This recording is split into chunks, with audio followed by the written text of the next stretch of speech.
very much for the presentation.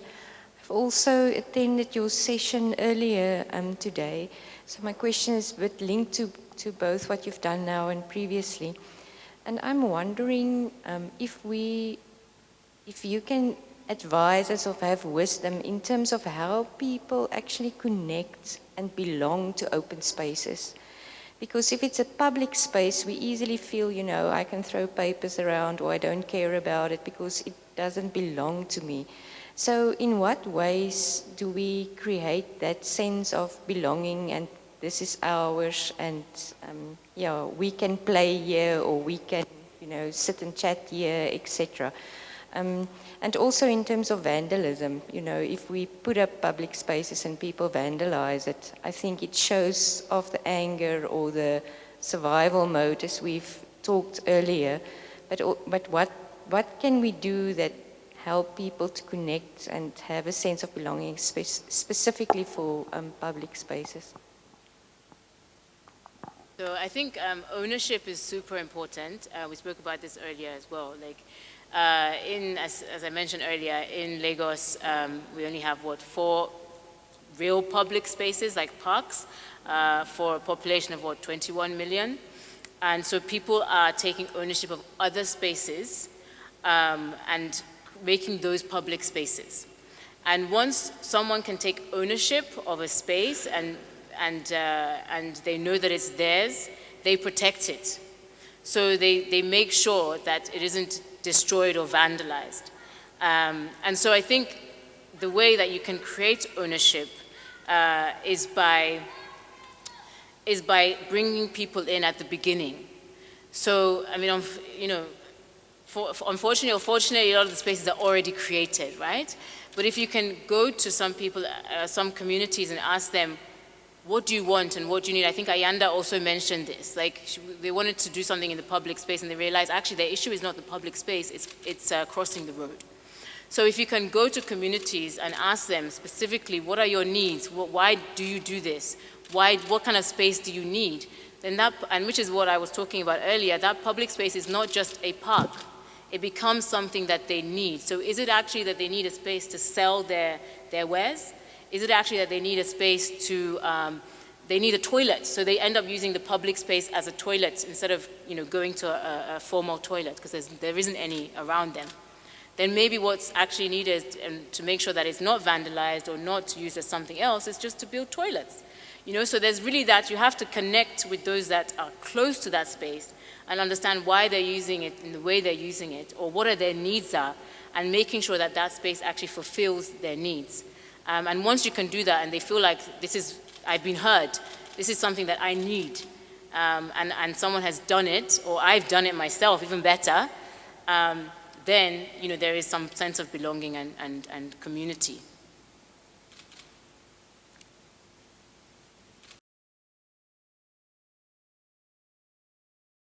In our city in Johannesburg, you try to improve a space that you see is being disused or whatever.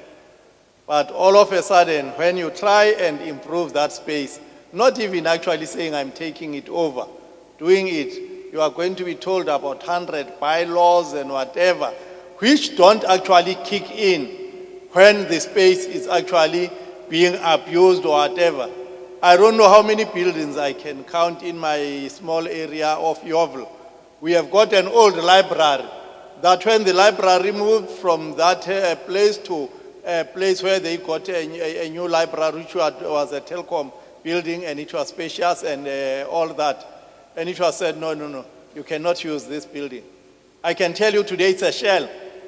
It is actually this toilet that we are talking about, because the people that are not having facilities around, they go into that to help themselves, you know. Then there was another house that was used as a police station for many years. They got a police station built and whatever, and that house was not used. We wanted to use those buildings for community. I am the chairman of an organization called Yeovil Bellevue Ratepayers Association. We don't have a space, we don't have an office. We had something like Yeovil Development Forum with another friend, activist Maurice Smithers, and we applied to the city. And it was said, no, you cannot, we are going to hear what the city wants. Both that one is being hijacked, is being used, by people illegally, and is being run down. It's a derelict building. So I don't know how much you can go around those claims that, no, the bylaws do not allow us, this doesn't belong to, you need to have so many levels to go in order to claim that space. And if you try and force yourself, you are going to be arrested. Yeah, I think that's a really good point. It's something that we were discussing earlier, actually, in our workshop about reclaiming public spaces. And someone did mention, similar to what you're mentioning about empty buildings and how can we take over those spaces, even legally, right? And it happens also in Lagos. We have a lot of spaces that are, even this idea of empty spaces and housing. Why can't we put those who are in need of housing into these empty buildings? And so, I think it's a very difficult one because, of course, there are so many laws against this and against that. But a role for maybe people like me and not people like you is to do some guerrilla work, right? So to already take over that space and to show what it can do, because this is not sustainable, right? Me taking over that space and showing what it can do. Because someone is going to come maybe in a week's time to tell me to get off that land. But I think for the fact that we have been able to take it over, for the fact that we've been able to show in this short space of time the potential of this space or building is one thing that we can then use as advocacy. And I've seen it work in some South American cities where they've done things like this.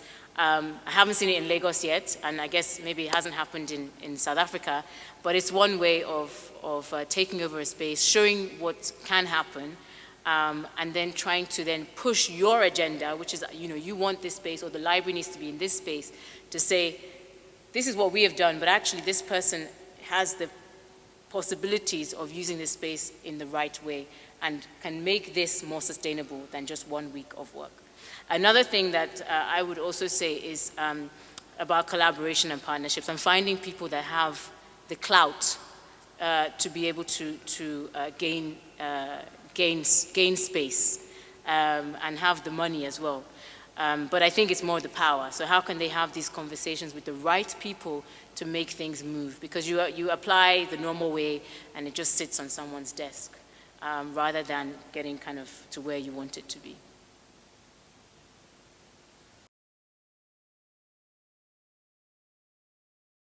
A friend of mine recently quit his job because he stays very far from his workplace.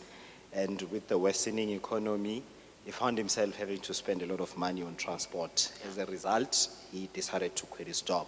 So even when we were going around asking questions for some people, we did come across a certain individual who did mention that they arrive very early within the city and they leave very late because they're running a business from around here and they stay far. That is still a problem here in South Africa. Human settlement and human movement, it is also inherited from the apartheid government because Mabizela would stay in Tabazwe Township and work at Harrismith or Johannesburg Town. And he would have to travel every morning to town.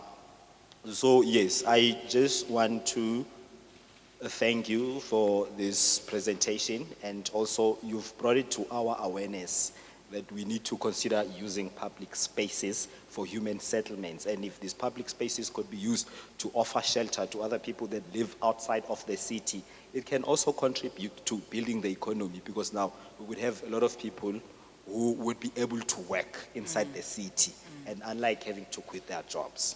So that's just one comment that I had to make: human settlement using public spaces. Although I wish I said in your presentation, because in there I think I would have learned how to go about reclaiming public spaces, but I hope that you would make the presentation available or some information of it. And then moving on, my second question is on the advent of smart cities. We know is it in Ghana, Accra, they've already established a full functioning smart city here in South Africa. I'm not sure if that's going to succeed, but there's also been talks of a smart city for over 3 to 4 years now. I hope that's going to materialize. So what is your take or your observations on smart cities? Is it that not going to worsen the inequalities as they already exist? And what about people like myself, Abopesi, equipped with no equipment? Are we going to have an opportunity in the smart cities? Thanks. Great. Yeah, I think good question and good comment for the first comment about mobility. It's actually a real issue, not just in South Africa because of the history, but even in Lagos, because all the jobs are in the center and all the people live on the outskirts. So people are in, I mean, I don't know if anyone knows a lot about Lagos, but people are in 3-hour traffic trying to get to work. They wake up very early, 4 a.m., 3 a.m. to get to work. They get there because they don't want to be in the traffic. They get there very early. They then have to stay and sleep and then get to work at, 8, 9? So it's a big issue in a lot of cities. It's not just South African cities. And I think we have to, and this is where like imagination comes into play, and you have to think of the city differently. This cannot continue. It doesn't make sense, it's too expensive, and it's not just too expensive for the transport, but it's too expensive for the individual because you're spending 40% or so of your income on just transportation. How about school, healthcare, So it's something we have to start rethinking how the city is designed and where work and people live, and try to bring them closer together.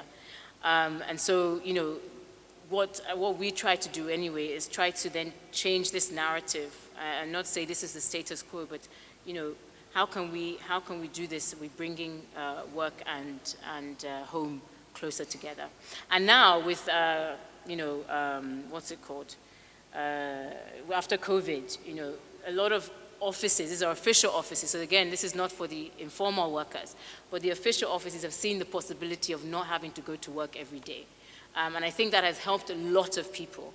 But still, the informal workers or the cleaners, those kinds of people still need to get from their homes far away to their office, to the offices where they work. And so they still need to think about that. But I mean, it already shows that there is an alternative, and stop just thinking this is the only way. There are alternatives, and we need to start thinking about that. And the second question of smart cities. So I have a little problem with smart cities. Yes, smart cities, you said there's some in Ghana, I think also Nairobi, I think there's some people from Kenya here, and also I think Lagos is trying somewhat as well towards this, or Abuja in Nigeria has a smart city. So my problem with smart city is that technology is not the answer for anything. People are the answer for everything. And it's about how do we leverage on what people can do using technology. And if the technology does not exist, then it shouldn't. Don't bother trying. If people cannot access the technology, then put it away. Don't sell me something that I'm not going to benefit from. So when I think about smart city, or the way I define a smart city, is that the people are smart. So how do we make people smart? Once they're smart, all these other things are going to come into play regardless. So how do we make sure that people are educated? And when I talk about education, it's not about formal education either. It's about how can you learn to live in a society and contribute to that society.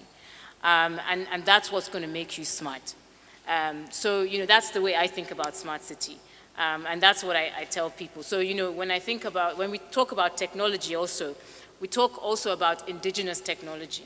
So what is innate in us that is working that we can now leverage upon? So for example, there's an architect friend of mine, and she's doing not conflict, but people who are in conflict, she's building houses for them. So after conflict, the houses that they live in. And what she has done, she's an architect, she studied in the UK, she knows about all the high tech and different materials that can be used. But instead of that, she went because it's in the north of Nigeria, she went there and learned the way they build already, and then used that technology.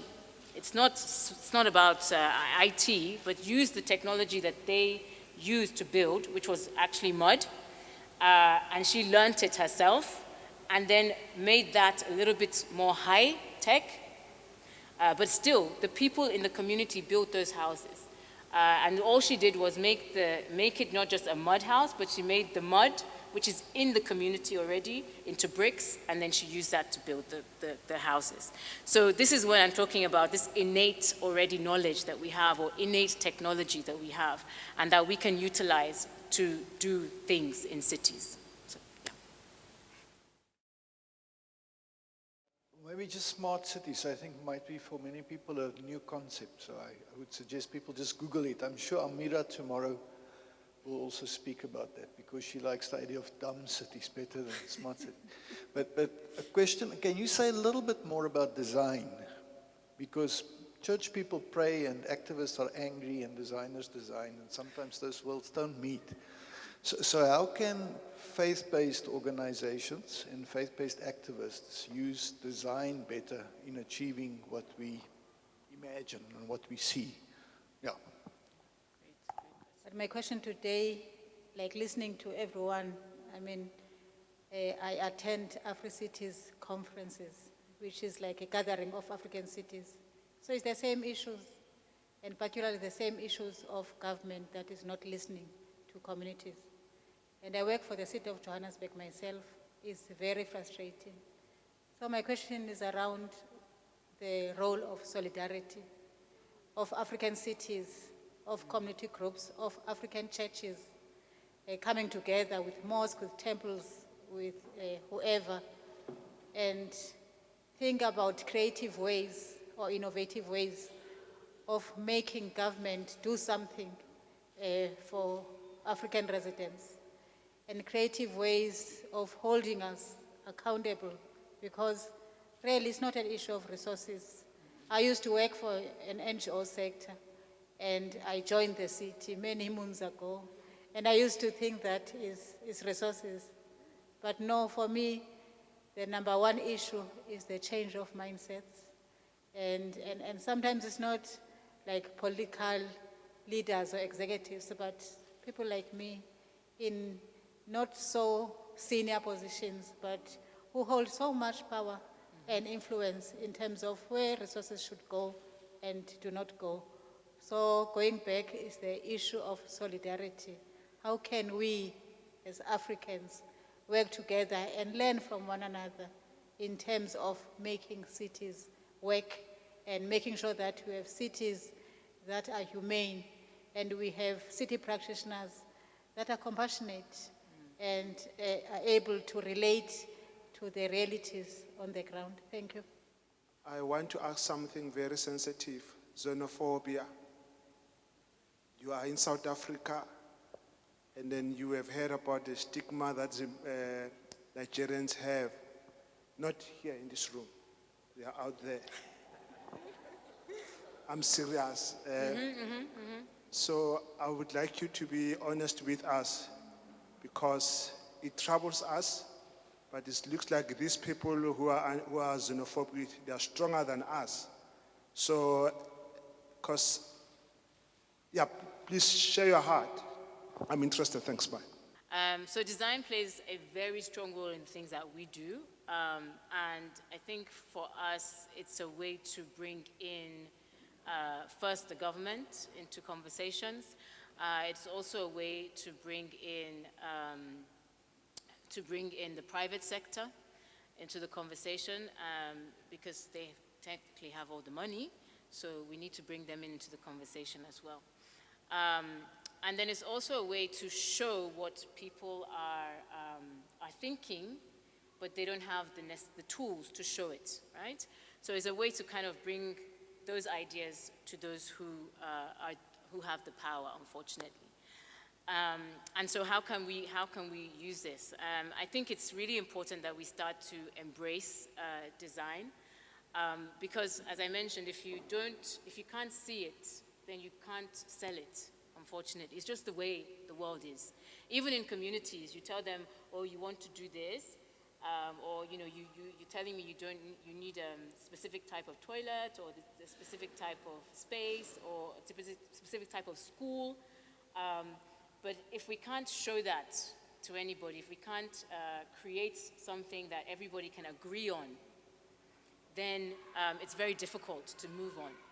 So we can use design, and it's not just design from, we bring one designer in and he comes and he sits and he uses a specific tool and designs something, but it's something that is participatory, that we can get everyone's voices in, or at least heard, even if, and conversation had, even if we don't end up using everyone's voice in the design, but at least they've been heard, they have been conversations around what they want, what they need, and they're all happy with the end product. So I think design becomes a very powerful tool for those kinds of conversations. And then I hope that answers the question. And I mean, I would encourage everybody to think about, I mean, of course, I'm coming from a design perspective, but for me, creativity in general, everyone needs to be creative, regardless of what job you do, even if you're an accountant, or something very boring. And I'm saying accountant because I believe it's boring. But there might be an accountant here, so sorry. But I'm just thinking that everyone needs to be creative. In this world that we live in, you can't stay stagnant. Everything is changing all the time. So solutions need to be created all the time. And so you need to be creative, you need to be imaginative, and you need to be innovative. And so therefore, that's where kind of design comes in. The second question, I think Ayanda can answer her own question. Because that's why she created this group, right, of African practitioners. And I love Ayanda because she's coming from the government, but she's really pulling in so many people. And you're talking about the loudness of voice, right? And when you can get so many people from different walks of life doing different things, talking about the same issue, I mean, there's power in that. I think what the public space group are trying to do is bring all these different voices in African cities, advocating for the same thing. And of course, it looks different in different cities, but it's still the fundamental thing of how do we use public space. And again, when I talk about public space, it's not about parks. It's about all space that people occupy. So it can be abandoned buildings, it can be bus stops, it can be streets, and it can be parks. So I think hopefully I answered your question, Ayanda. But you can answer your own question. And then the last question about xenophobia. It's really sad. That's the honest truth. I feel very saddened every time I hear another African killing another African. Like, I find it like we are the same, And so it just makes me really sad. That's the honest truth. And if you look, I mean, sometimes I think to myself that can't this world be, anyone can go anywhere, right? I wish anyone can go anywhere, anyone can travel anywhere, and you feel like you belong there. It's impossible, that's fine. But at least in Africa, I think it should be possible. And it should be easy to go to Ghana and feel like, hey, you're my brother, we can do something together. To come to South Africa, we're together in this, let's do something together. I lived in Cape Town for 3 years, and I know it's a completely different dynamic to, let's say, Johannesburg or Pretoria or different parts of South Africa, but the point is I personally didn't feel out of place, but then there are situations you get into and you feel out of place, and for me it's just very sad to be in those situations. So when you mention things like xenophobia, I think we all need to work hard at kind of removing that, and it's a mindset that you don't belong in my space, and that's why I'm against you, or you're taking my resources, and therefore you should be out of, I need those resources more than you do.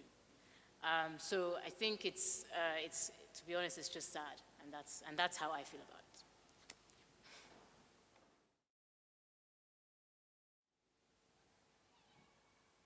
Can you maybe close us with a final thought on even this quote here?